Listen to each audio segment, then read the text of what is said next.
I mean, you've had a lot of time over the years to focus on your flaws, and it's resulted in more flaws, more trouble. Same thing.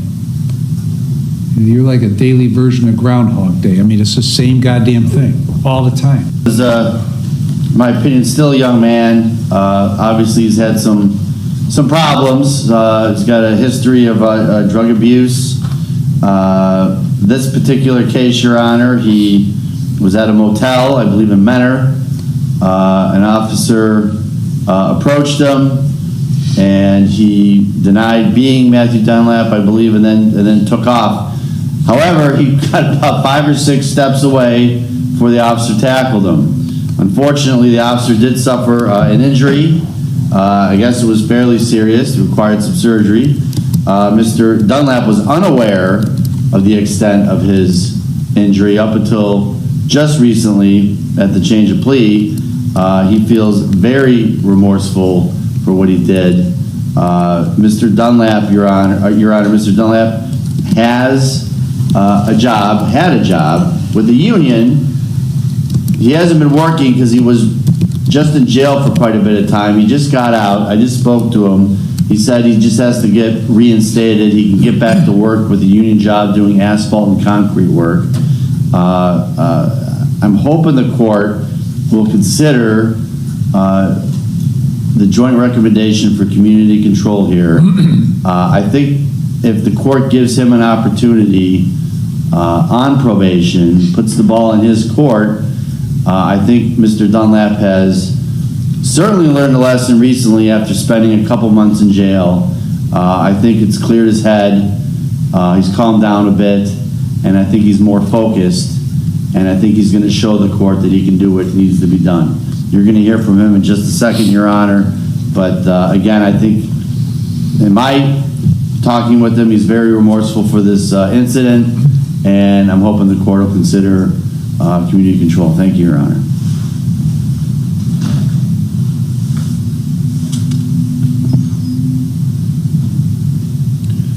Okay, what do you want to tell me? Your Honor, I just wanted to let you and the court know that I'm sorry that the officer got hurt. Either way, I'd be, remorseful because I shouldn't have been running away in the first place. I shouldn't even put myself in that situation.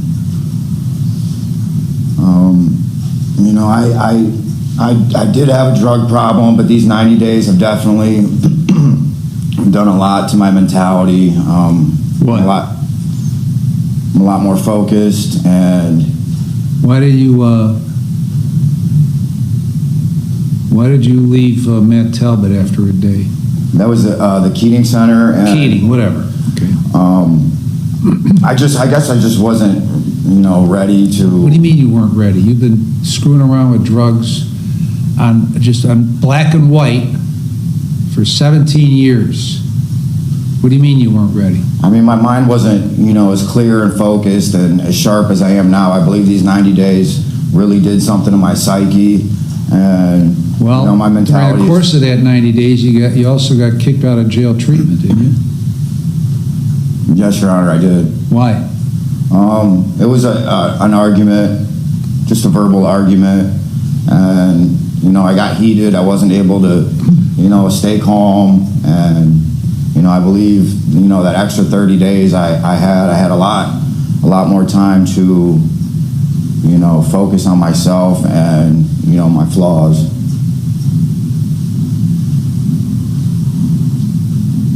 I mean, you've had a lot of time over the years to focus on your flaws, and it's resulted in more flaws, more trouble, repeated trouble, same thing.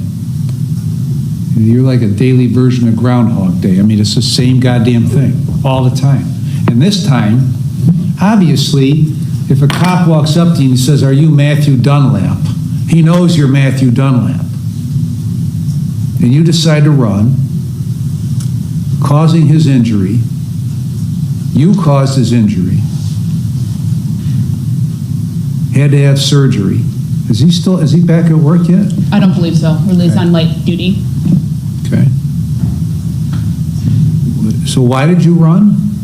I mean, honestly, like I was still using at the time, and you know, I just didn't want to go back to jail, so I thought I could get away, but obviously not. So your problem is you refuse to take responsibility for you. You refuse to do that, and you're not young, okay? Mr.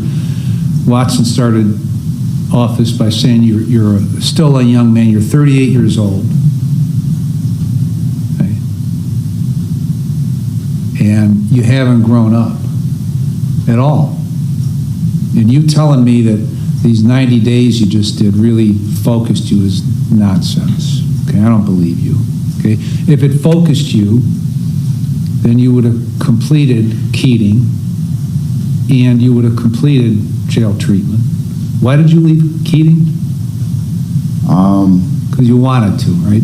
Basically, yes. Yeah. But Your Honor, could I tell you that I left the Keating Center before the 90 days I had in jail, so I was able to clear my mind in jail. Okay. Okay.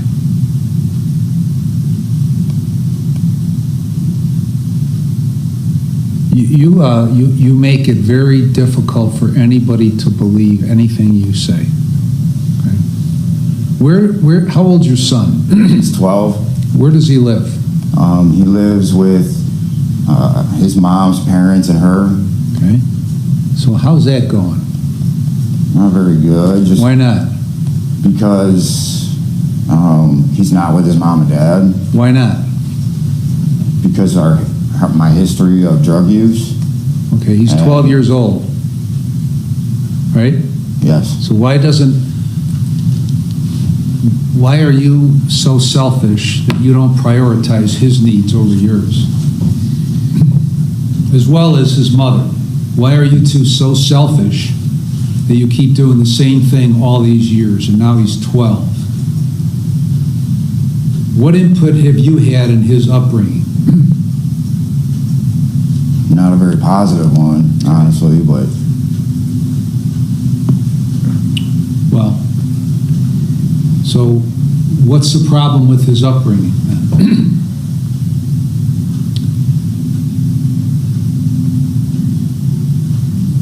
I mean, it's just me. I haven't. He hasn't had like a positive, you know, male figure in his life. You know, What because about his grandfather? He's not the best. He's not the best. No.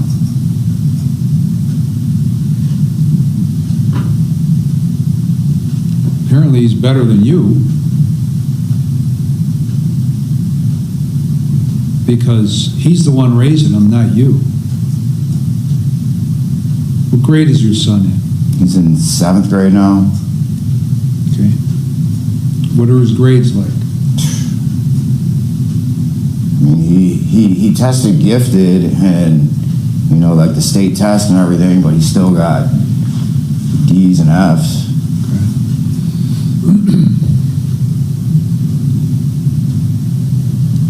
How long has that been going on? I mean, he was getting good grades, but I feel like, I mean, I've been locked up since he started school. You know, I haven't been able to help. You know, I know that I'm not the best teacher, but How is it that you would be able to help him if you're always getting strung out on drugs? I mean,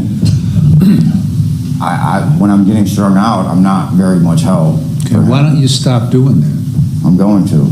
You're going to. Why haven't you stopped yet? I have stopped. He's 12 years old.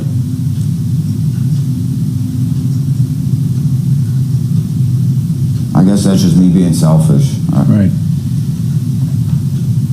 Or being unwilling to change, or being unable to change, or all of the above.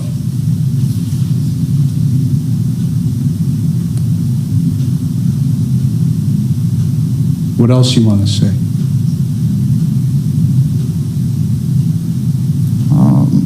You know, I'm really going to do it this time, and you know, I really hope that you go with the prosecutor's recommendation for probation, because I feel like I could really, you know, change this time and, You know, I'm not going to be in front of I don't you. even think you believe what you're telling me. No, I do. I don't think so. You seem very, very much insincere.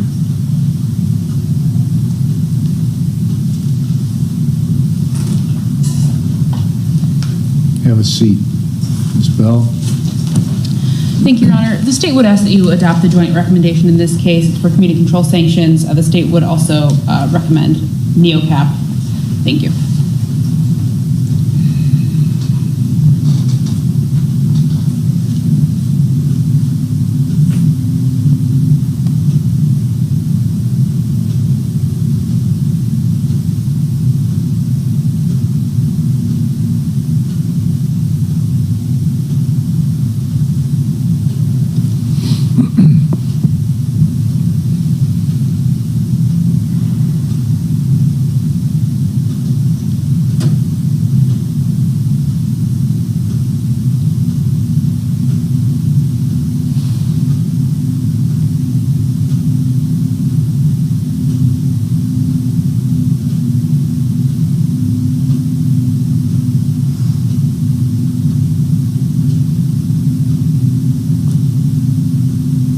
What happened to your case in Minnesota? Well, I believe the statutes of limitations expired, so I mean, I don't think there's anything going on out there. It's been over 4 years, 5 years almost. 4 years. What happened there? Basically, somebody I was with, we got caught with drugs, and I ended up doing a day in jail, and then I think there was just too much going on out there at the time, and they released me the next day, and That's the last you ever heard of it? yeah, I've been checking like the warrant list and everything, and I'm pretty sure that it was a statute of limitations. It was only 3 years for that felony. So this was like 6 months or 7 months after you got released from prison here. Yes. What were you doing in Minnesota? I went out there to get, just for a geographical, change, but obviously, it doesn't matter where you live. You can find drugs anywhere. Right. Or they're going to find you if you're looking. No, you're going to find them. They don't have the ability to get some legs and find you. Okay? You find them. You do that very well. Why do you, you've got the ability, at least by your own report here, that you told probation, to work and make $38 an hour. What do you do with all your money?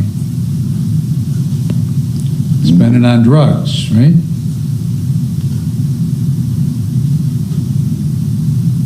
Right? Yes.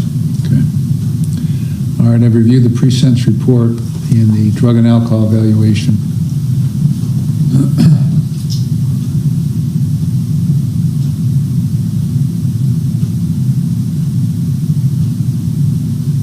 I've considered all the provisions in 29, 29, 11, 12, and 13.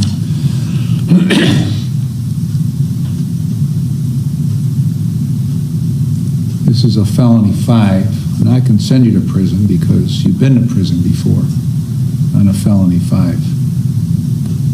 Apparently you haven't learned too much since that stint in prison. Because you keep doing the same thing over and over. But I'm going to accept the joint recommendation. I'll put you on community control for 4 years.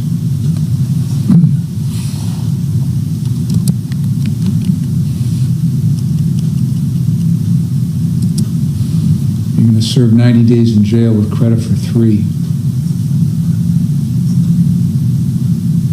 After that, you're going to go to NeoCap. You're going to complete that program and follow all the recommendations. You'd have no drugs or alcohol, and you'll be screened.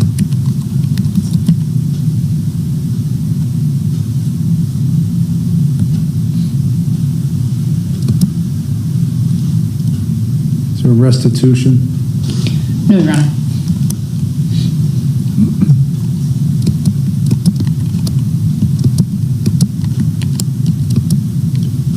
You see only one doctor and one dentist and one pharmacy for prescription medication. You take your medication as is prescribed. Sign releases so probation can get any records. You have a question? So I have to do 90 days in jail and then NeoCap? Yeah. What? Your Honor, I'm looking at you like a man. I'm ready to stay sober. I'm Okay. ready to do the right thing. Well, it doesn't mean anything. What you say doesn't mean anything. You caused, let me- you, by your actions, caused this injury to this officer who had to have surgery and he's still not back to work. What I should do is send you to prison for 12 months. Would that be better than 90 plus NeoCap? No, Your Honor. No? Well, why should you absolve yourself of any penalty whatsoever for causing this guy to have knee surgery? I'm not saying that I shouldn't get a penalty for it. What should the penalty be? What should the penalty be? I'm not. You're the judge. Right. So But you think my penalty is onerous and there should be some other penalty. Otherwise, you wouldn't be asking me these questions. I'm asking you, Your Honor. I'm doing the right thing right now. I've been out for almost 2 weeks. I'm sober right now. Put me on probation, please. And I did put you on probation. Now I'm second guessing whether I should have put you on probation. Let me show you through my actions that I could do probation and I will not be in front of you ever again. I put you on probation. Didn't I just put you on probation? You did. You want probation with no penalty. You want probation with no accountability for what the injury you caused to this officer by your stupid actions. That's what you want. That's your definition of probation. Ain't my definition of probation. I mean, you've been around the block enough to know this. But you just want what you want. What you want is to be able to walk out of here today without any penalty for what you did. Which clearly indicates to me that it ain't going to be very long before we're back here with a violation. That's what it indicates to me. You're going to get a mental health evaluation. You're going to follow all recommendations.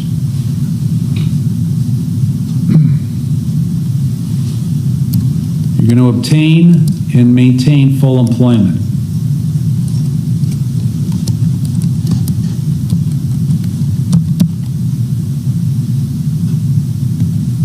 You're going to pay the costs and supervision fees. Anything else, Ms. Henley?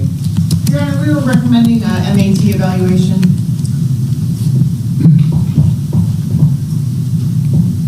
Isn't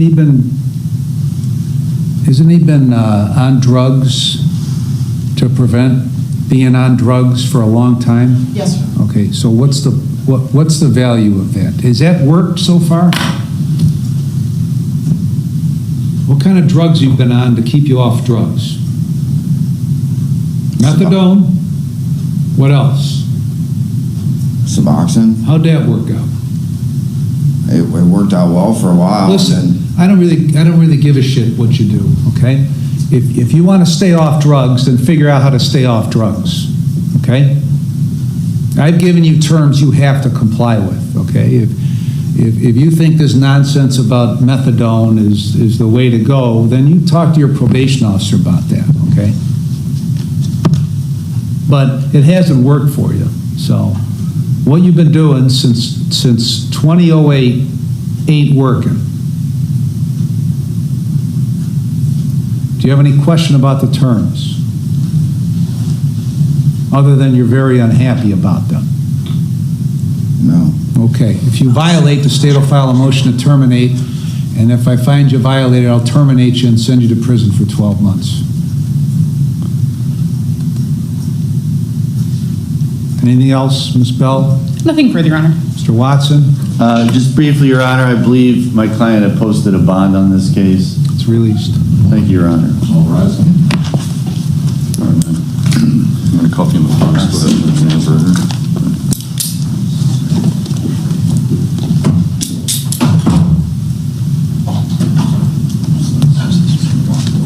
See you later. Bye.